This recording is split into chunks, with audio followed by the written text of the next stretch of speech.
Aí galera, coisa linda. Quem tem, tem. Quem não tem, não... eu nunca tinha visto, hein? Nunca tinha visto. CIG 807. A qualidade da máquina. Aí, projeto, você que é antigão, você vai gostar aí da parada.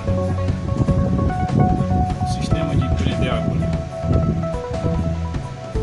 Massa. Sistema de calcador.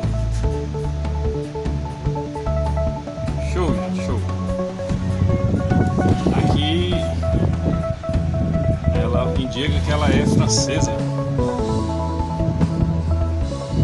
Está do outro lado. O motor não é mais original. Não é mais original. Já foi. Eu fiz uma adaptação, botei um parafuso, fiz rosca. É um enchedor de bobina, cara.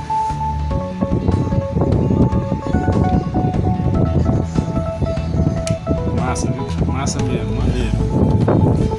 Não sei porque quando você trabalha, essa alavanca sobe e desce.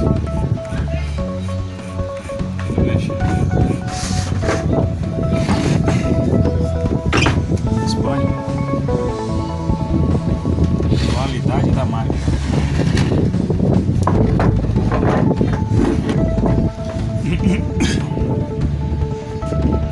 Qualidade das engrenagens. Coisa boa mesmo. Engrenagem também. Detalhe, viu?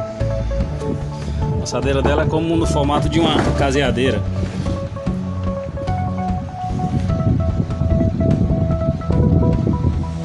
E é ao contrário, né? O sistema da 457, né? É uma pena que a mulher não trouxe a bobina pra gente testar a costura.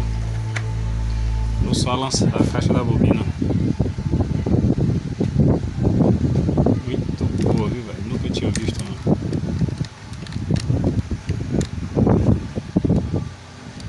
Nunca tinha visto uma máquina dessa.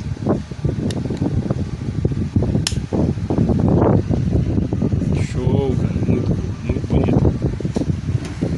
Aí, Prachete, você que é antigão, já tinha visto uma dessa? Dá ideia aí.